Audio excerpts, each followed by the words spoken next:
So, recently I've been replaying Hyrule Warriors to 100% completion, and as I have, I've noticed a lot of really strange oddities and subtle details about the game.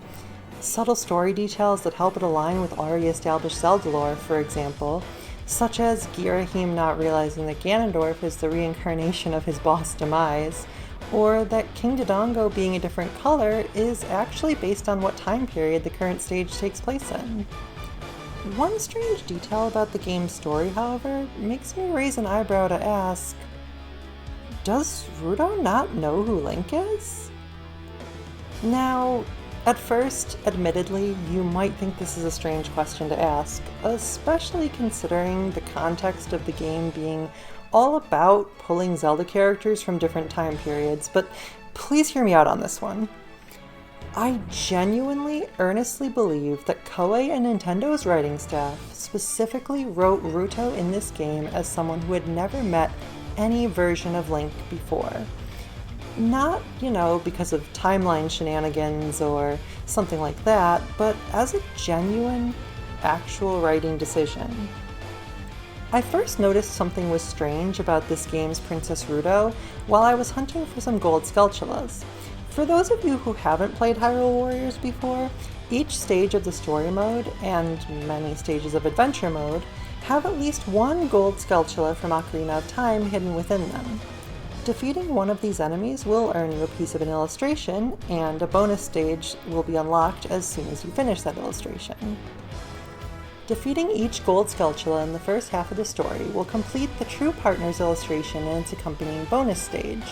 This illustration shows Lana, an original character created for Hyrule Warriors who pretty notably has a pretty big crush on Link, wistfully staring at him as he's surrounded by a veritable myriad of love interests who were all included in the game's initial launch roster. The bonus stage, which unlocks for completing this illustration, is also all about Link and the many, many, many girls who really love him. And the player needs to pick just one of those love interests and then fight alongside them to defeat the others. The girls that the player can choose from on this stage are, of course, Princess Zelda, as well as Impa, Midna, Fi, Agatha, and obviously Lana herself. Now, you may have noticed that someone was missing from that lineup. Princess Ruto. While the game's many DLC packs would add plenty more women who fans consider to be Link's love interests, Ruto is the only base roster girl excluded from this illustration and from the bonus stage. So, why? Now, I know what you might be thinking, but it's admittedly hard to believe that she was simply excluded because, Koei forgot about her relationship with Link or something. Ruto is by far one of the most famous and popular potential love interests for Link. The tsundere Zora princess proposing to the hero of time is easily one of the more memorable moments from Ocarina of Time's story.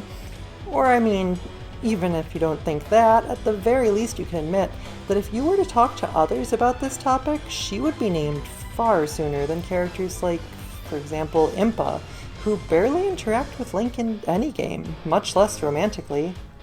And this forgetting of Ruto's love of Link isn't actually exclusive to this stage either. It's not some simple oversight for one specific part of the game. It also applies to how she and Link interact in the game's story mode as a whole.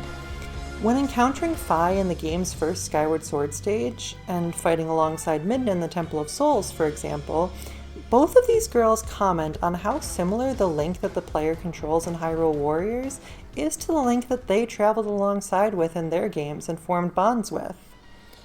In contrast to this, neither of the two Ocarina of Time characters make any reference whatsoever to how similar Hyrule Warriors Link is to the hero of time that they met.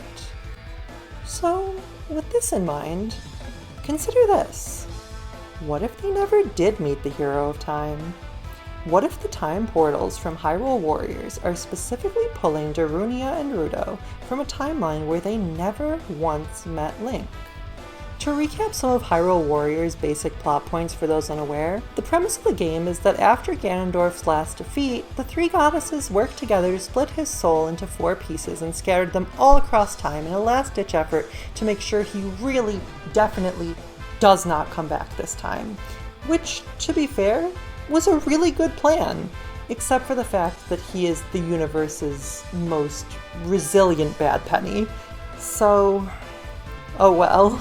But at any rate, 1 piece of his soul was kept in the Hyrule Warriors present, while the other 3 pieces ended up in the time periods of Skyward Sword, Ocarina of Time, and Twilight Princess. Hyrule Warriors is considered a non-canon game, but truth be told, with a little analysis, you can actually pretty easily slot the events into the Zelda franchise's child timeline, and nothing in the base game's story actually contradicts the lore of that part of the universe.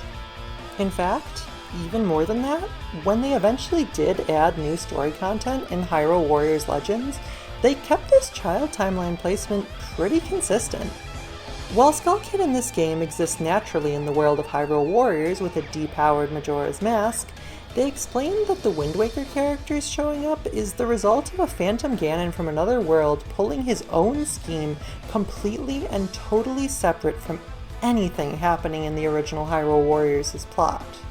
Wind Waker's appearance is treated like a complete surprise anomaly, while the other games' existences are simply part of this world's natural history. So, to circle back to the topic at hand, Hyrule Warriors seemingly existing within the child timeline would actually also serve to explain how Princess Ruto just simply doesn't seem to recognize Link at all.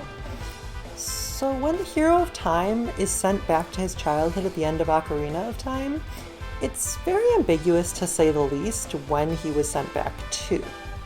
At the very least, it has to be before Zelda and Impa needed to run away from Hyrule Castletown to escape Ganondorf. But thinking about it more, I honestly believe that Link was sent back even further, to his very first meeting with Princess Zelda, wherein he was able to assist her in stopping Ganondorf before he could do most of his plot. Naturally, this creates the child timeline, since, he doesn't take over and create the adult timeline, and that leads to the events of Majora's Mask and Twilight Princess, as is relatively established in Zelda lore. But a question that's less established, and honestly less discussed, is what does that mean for the events that occur at Death Mountain and Zora's Domain during the child part of the timeline? Much like how Ganondorf had poisoned the Great Deku Tree by unleashing Goma inside it, the Great King of Evil had also unleashed disasters and calamities upon the Gorons and Zoras near the start of Ocarina of Time. And Link needed to help these people in order to earn their spiritual stones and open the Temple of Time. But in the child timeline, he doesn't actually need to do that. So what would have happened, for example, if he simply never showed up to help them in the child timeline and instead left off to find Termina and look for Navi? For Darunia and the Gorons, it's actually an exceedingly simple answer. They would have just been fine. King Dodongo was never actually a true threat to the Gorons. Ganondorf kinda flubbed that one. Sure, Dodongo's cavern was closed, but Darunia sent the Hero of Time in to kill the beast as a way of testing the hero, not out of any particular desperation to save the Gorons. If the Hero of Time had never showed up to fight King Dodongo, it's actually pretty likely that Darunia would have simply gone to the Fire Temple in order to get the Goron's sacred weapon, the Megaton Hammer. And then from there, he would have just gone to Dodongo's cavern and kind of handled the whole situation himself. In fact, I'd wager this is exactly what happened in Hyrule Warriors, as the Megaton Hammer is Darunia's main weapon of choice in that game. Now, explaining what would have happened in Zora's Domain and to Princess Ruto is a much more difficult question, however. So at the start of Ocarina of Time, Ganondorf poisons Lord Jabu Jabu in the same way that he poisoned the Great Deku Tree. If it ain't broke, don't fix it, and that is the plan of his that worked the best, so good on him. But what would have happened to the Zora's guardian deity if the Hero of Time hadn't cut down the parasite living within it? Sadly, the answer to that question likely has a much less happy outcome than Darunia's situation. See, Lord Jabu Jabu's situation is pretty bleak in 2 of the 3 Zelda timelines. We don't hear anything about him at all in the adult or child timelines, and the only games that Lord Jabu Jabu actually appears in, after Ocarina of Time of course, all fall into the Hero's Fall timeline.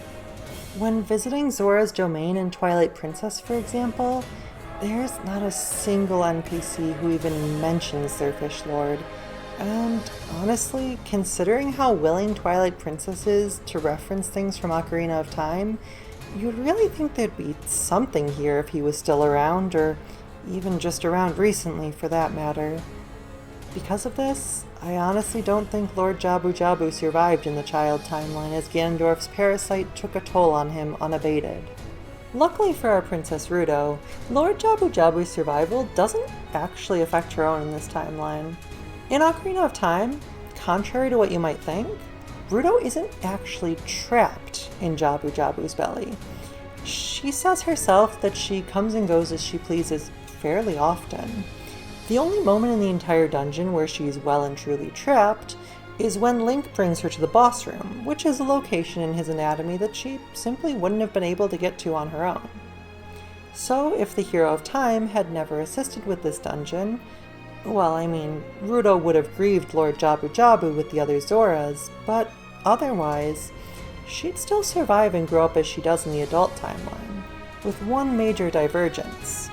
She would never fall in love with Link, because she would never see him save Lord Jabu Jabu, and therefore wouldn't feel moved to attach to him and propose to him.